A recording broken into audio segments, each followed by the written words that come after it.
मातृशक्ति, युवा शक्ति और नन्हे मुन्ने बच्चे जो आए उनको मैं सेवा जोहार करती हूँ। और जो आज रानी दुर्गावती बलिदान दिवस जो आयोजन किया है, उस सभी आयोजक को मैं वंदन, अभिनंदन, सेवा जोहार करती हूँ। आज मंच पे राष्ट्र के, प्रदेश के, जिले के, ब्लॉक के सभी पदाधिकारियों को मैं वंदन, अभिनंदन, सेवा जोहार करती हूँ। क्योंकि सभी के नाम मुझे याद नहीं है, मालूम नहीं है, इसलिए माफी चाहती हूँ। और आप सभी ने मुझे बोलने का चांस दिया है, उसके लिए आपका बहुत बहुत मैं आभार हूँ। साथियों, आज जो कार्यक्रम है वो है रानी दुर्गावती बलिदान दिवस पर। आज रानी दुर्गावती ने जो आज मातृशक्ति यहाँ पे बैठी है, महिला जो बैठी है, रानी दुर्गावती ने जो कार्य किया है वो खुद के लिए नहीं किया है। आज हम जो कार्यक्रम हुआ है, कार्यक्रम आपके क्षेत्र में जो हुआ है, उनको चंदा देने के लिए आगे पीछे देखते हैं। याद रखो मेरी बात, उसको चंदा देने के लिए भी आगे पीछे देखते हैं। अगर यही चंदा आप दुर्गा देवी गणपति के वक्त अगर कोई आता है तो फट से आप पैसे निकाल के देते हैं। लेकिन हमारे समाज का काम, हमारे समाज के काम, जो कार्यक्रम रोज आता है क्या, रोज नहीं होता है, साल में एक बार हमारा ये कार्यक्रम होता है। कोई भी हमारे पूर्वजों का, हमारे बलिदानियों का, हमारे पेड़ पुरखों का रोज कार्यक्रम नहीं होता है, साल में एक बार होता है। तो साल में एक बार जो कार्यक्रम होता है उसे धूम धड़ाके के साथ, उल्लास के साथ, जोश के साथ मनाना चाहिए और अपना सहयोग देना चाहिए।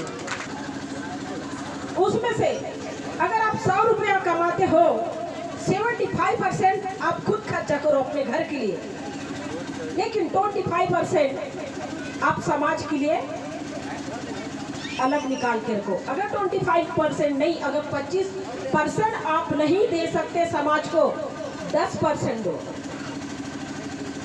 अगर 10% भी आपसे नहीं होता तो 5% दो, मतलब 5 रुपया उस एक दिन के रोजी में से आप अगर निकाल के रखते हैं, आप अगर निकाल के रखते तो साल का कितना होता है। मैं 10 रुपये या 25 रुपये की भी बात नहीं कर रही, सिर्फ 5 रुपया। दादा हीरा सिंह मरकाम ने एक मुट्ठी चावल और 10 रुपये से शुरुआत की थी। तो हमको क्या करना है, हमारे क्षेत्र के, हमारे गांव के कार्यक्रमों को सक्सेसफुल दिखाना है लोगों को, क्या हम इस गांव में रहते हैं, लेकिन क्या उसका महत्व क्या है। ये हम और आप जो बैठे हो, जो अनाज हमारे खेती में हम बोते हैं, जो अनाज का दाना हमारे खेती में हम बोते हैं, अभी चालू हो गई तुम्हारी चावल की बोने की, तो हम जो दाना हम खेती में बोते हैं, तो वो जो अंकुरित होता है, दाना जो पहले अंकुरित होता है तो पीला होता है, धरती के ऊपर आने के बाद में वो हरा होता है। तो ये हमारा कनेक्शन का है, धरती से है, हमारा कनेक्शन धरती से है, इसलिए हमारा महत्व ज्यादा किस पे है, पीले पे। आजकल हर नेता पीला गमछा यूज कर रहा है, हर नेता पीला गमछा यूज कर रहा है, क्योंकि कोई बोलता है ये पीला गमछा ओढ़ा है तो हमारा व्यक्ति है। भाई, पीला गमछा ओढ़ने से तू गोड़ नहीं होगा। हम इस धरती धाई के, कोयामुरी द्वीप के कोयावंशी है। कोयावंशी का अर्थ क्या होता है, माँ के गर्भ से पैदा हुआ बच्चा। कोयावंशी का अर्थ होता है माँ के गर्भ से पैदा हुआ बच्चा। तो हम नाक से, कान से, मुंह से, गोमनी से, पैर से पैदा हुए हैं क्या? कोई तो भी बताए मुझे, कहाँ से पैदा हुए? माँ के पेट से। माँ के पेट को क्या बोला जाता है, ये धरती धाई को हम कोयावंशी यानी माँ के गर्भ से पैदा हुए बच्चे हैं। तो रानी दुर्गावती ने जो लड़ाई कर रही थी, तो वो याद रखने लायक है। उसके जैसी लड़ाई या उसके जैसा बलिदान कोई नहीं दे सकता। उसका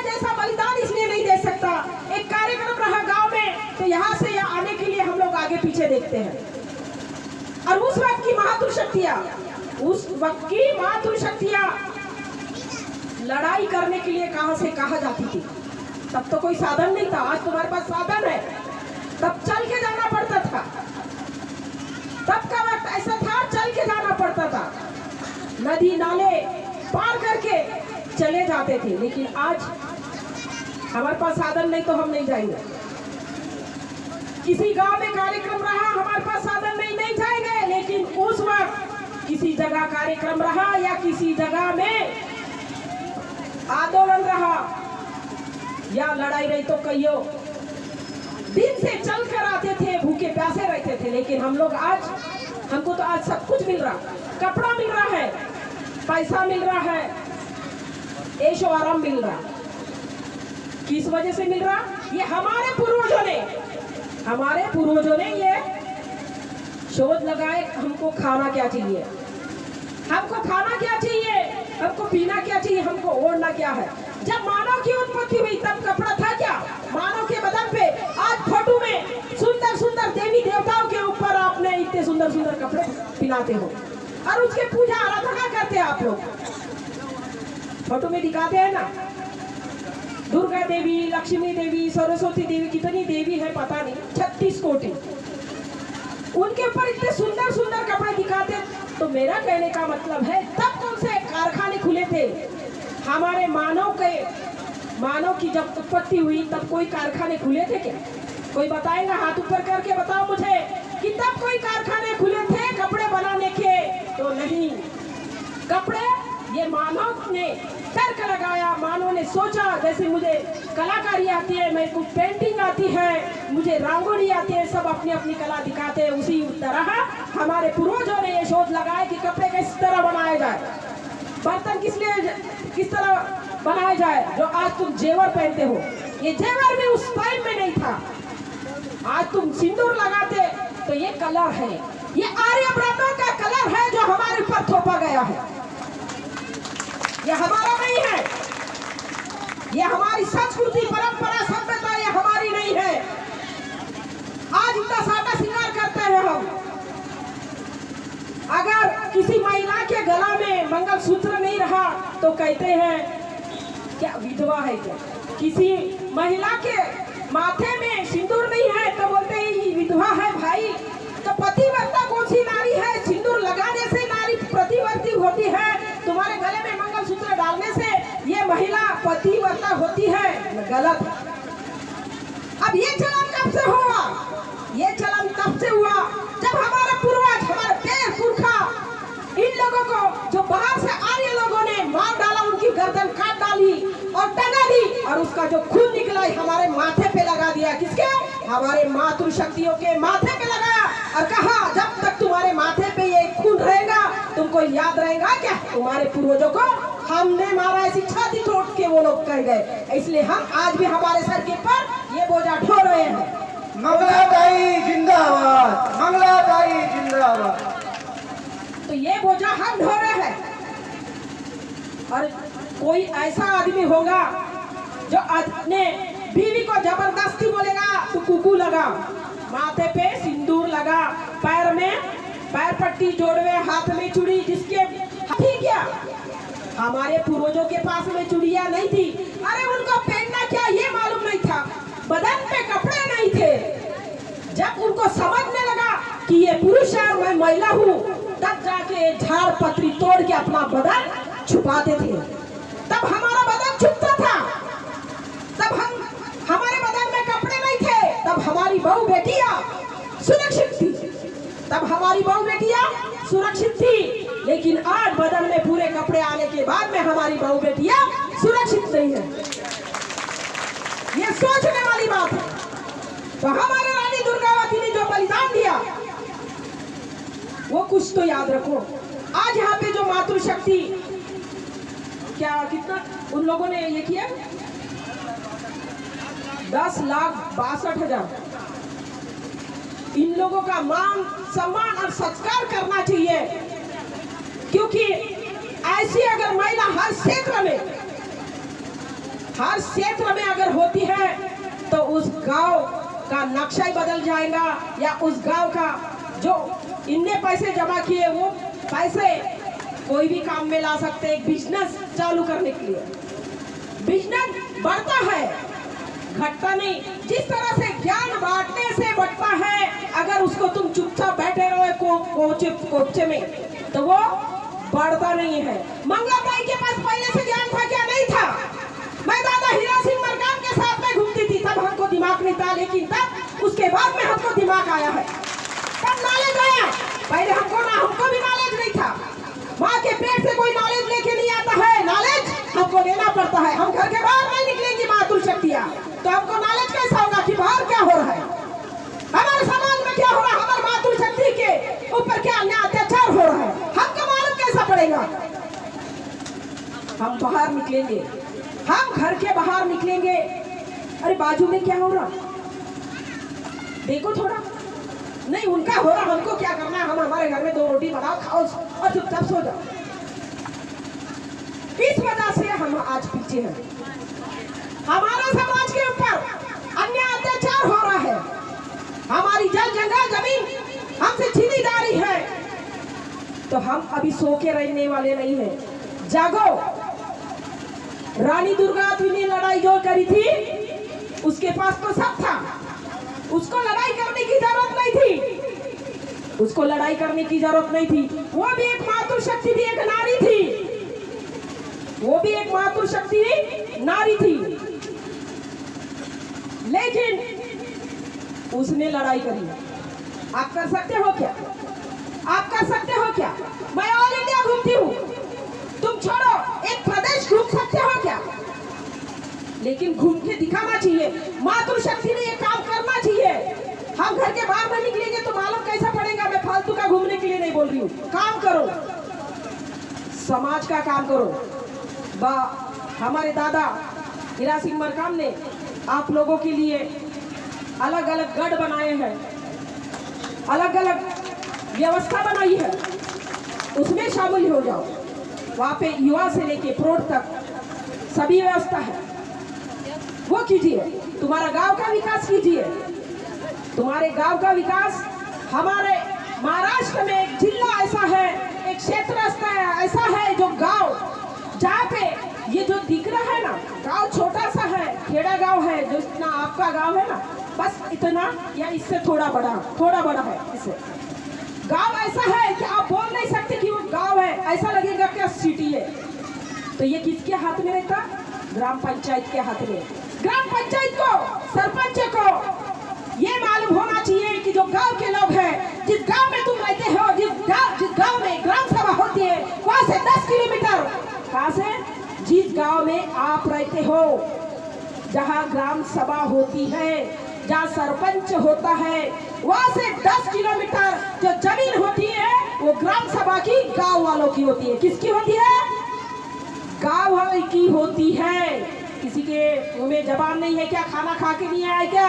जोश नहीं है क्या? गोंडवाना का खून है तुम्हारे अंदर? तो ये जमीन किसकी होती है? गांव वालों की होती है। तो ये गांव वालों की जमीन कहां से? यहाँ से 10 किलोमीटर जहाँ तक तुम्हारी गैया भैंसी चरने जाती है, वो जमीन गांव वालों की, ग्राम पंचायत की, ग्राम सभा की होती है। तो हमारे सरपंचों को समझना चाहिए कि हमारे गांव में कौन सी व्यवस्था आना चाहिए, कौन सी व्यवस्था लाना चाहिए, हमारे गांव का कौन सा विकास होना चाहिए। कोई सुविधा तुम्हारे पास चल के नहीं आती है, कोई सुविधा आपके पास चल के नहीं आती है, तुमको लाना है। किसी एक ही जगह से नहीं आती है ये सुविधा। तुम विधायक के पास जाओ, आमदार के पास जाओ, खासदार के पास जाओ, सब जगह से ये सुविधा आती है। हमारे गांव का विकास किस तरह से किया जाए, तो ये सुविधा ऐसी लाई जाती है। सरपंच बोलेगा भाई मेरे को आप पता ही नहीं है, वहां गया तो मेरे को कुछ दिया ही नहीं है। ऐसे से नहीं होता।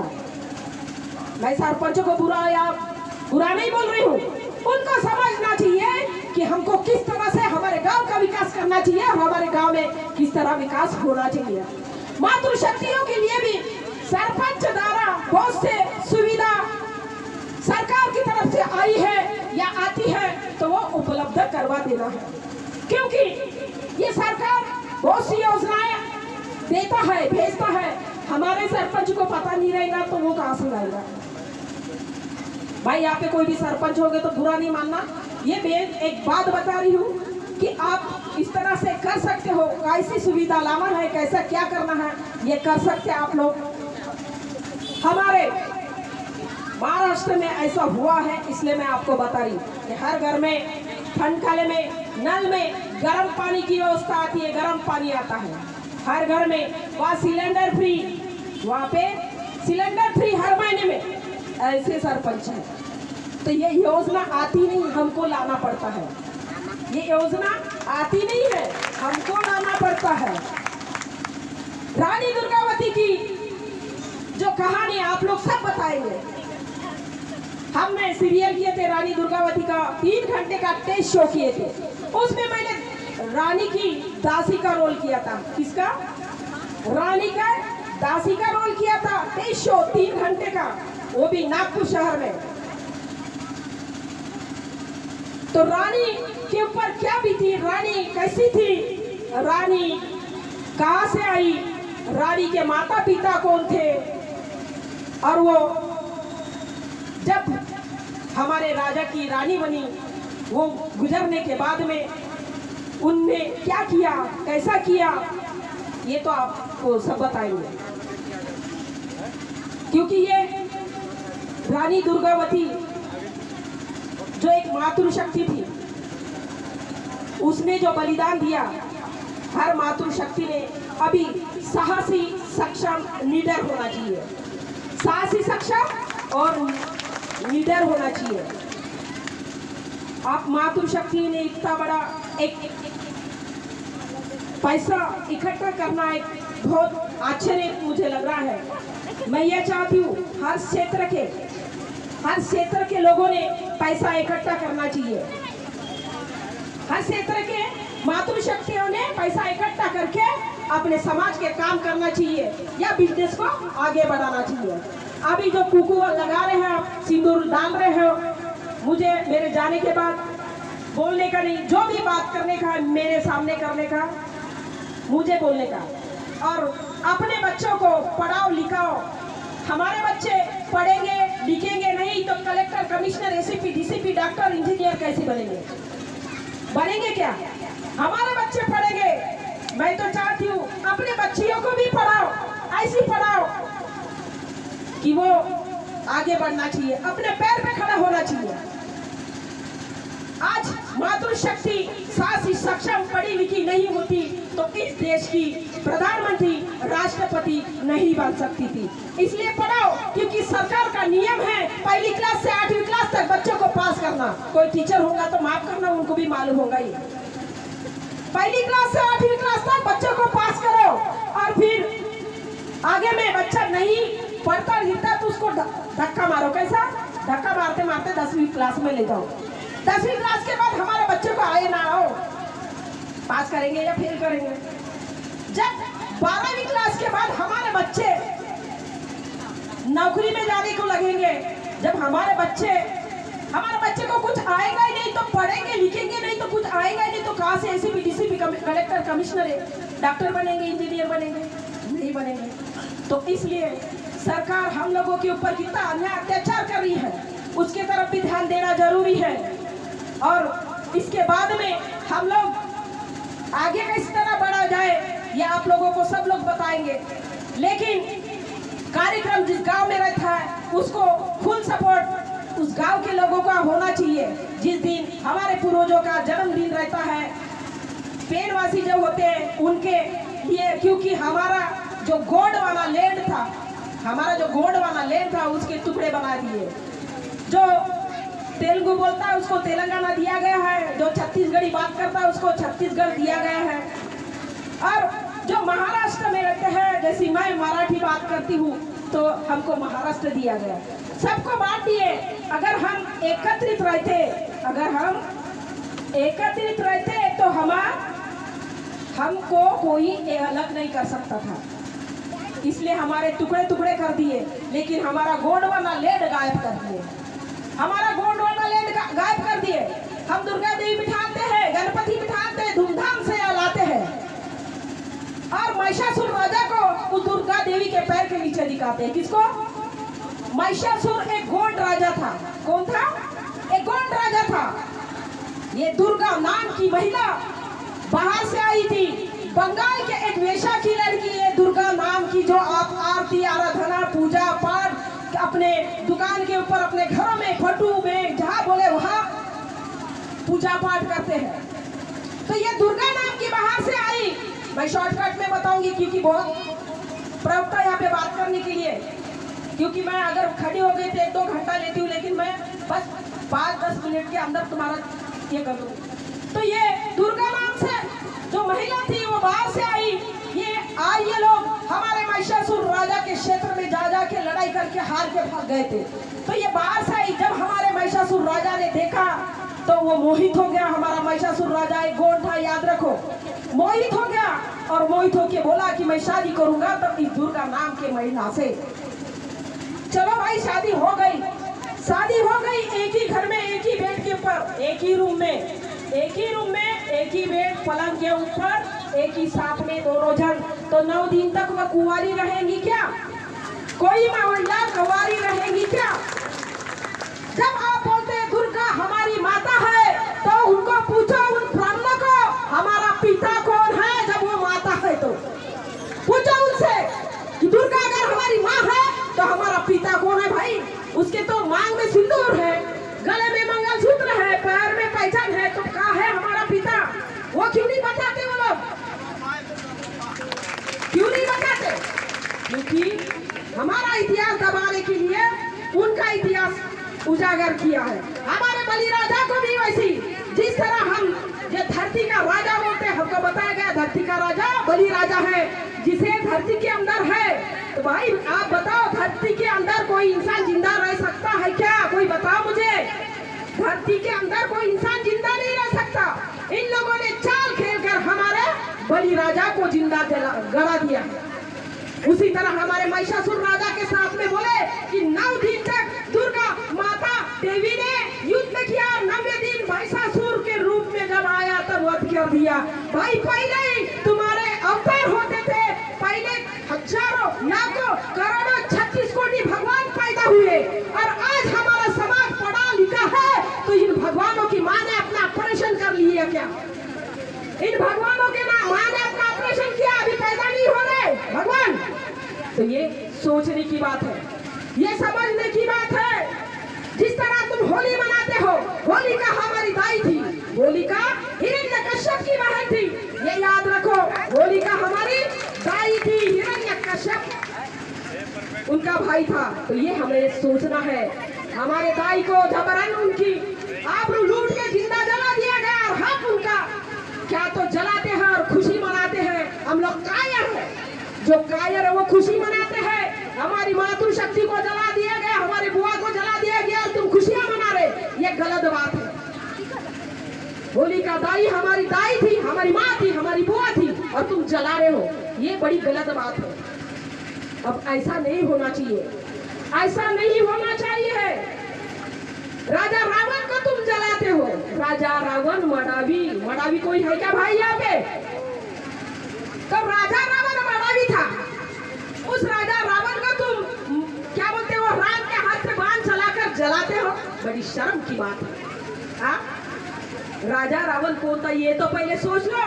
बस 2 सींग लगा दिए, 10 मुंह लगा दिए, बोले कि राक्षस है, हमारे देवों के ऊपर लड़ाई की है, अतिक्रमण किया है। अरे भाई ऐसा कुछ नहीं हुआ। ये लोग बाहर से जो आए, अपना इतिहास, उनका कोई इतिहास नहीं, इतिहास इन गोंडों का है। आज भी राजपाट तुम्हारे कितने हैं, आज भी देखेंगे तो किले महल आज भी तुमको सबूत के तौर से गड़ा मंडला में मिलेगा, हर जगह मिलेगा। लेकिन इन बाहर से आए आर्य लोगों के कुछ भी नहीं मिलेगा, कोई गढ़ किले कुछ नहीं है। लेकिन तुम्हारे पास तो सबूत है, तुम्हारे पास सबूत है, तुम्हारे पास सब कुछ है, उनके पास कुछ नहीं है। हमारे राजा रावण को जिस तरह से मारा, सुपर्णखा दाई का नाक काट कर, बोलते हैं रामायण महाभारत में सुपर्णखा का नाक काट डाला किसने? लक्ष्मण ने उसके ऊपर मोहित हो गई थी, जबरन कर रही थी। ये सब गलत इतिहास हमारे ऊपर थोपा गया है। तो अभी ये ध्यान में रखो, हमारा इतिहास दबाकर दूसरा इतिहास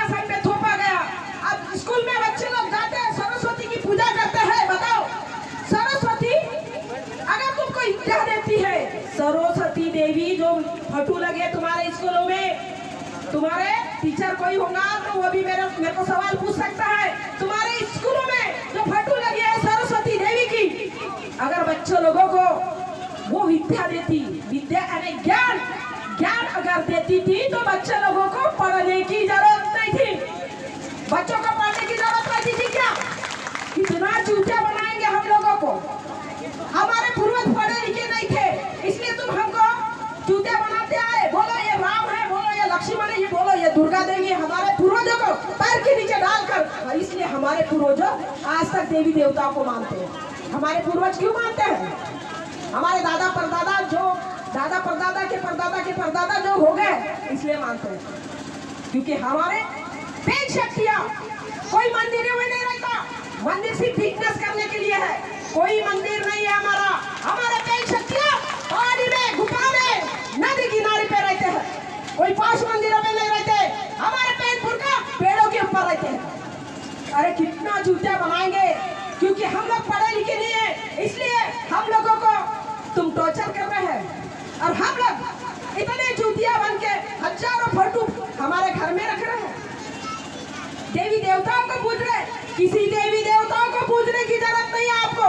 पंचतत्व को पूछो, पंचतत्व प्रकृति शक्ति को पूछो। पंचतत्व है जल जंगल जमीन अग्नि वायु, ये पंचतत्व, ये पंचतत्व की शक्ति मेरे अंदर है, इसलिए आज मैं बात कर रही हूँ। ये पानी है इसलिए मैं जी रही हूँ, ये धरती है इसलिए मैं खड़ी हूँ, हवा है इसलिए मैं ऑक्सीजन ले रही हूँ। नाक से सांस लेना, सांस छोड़ना।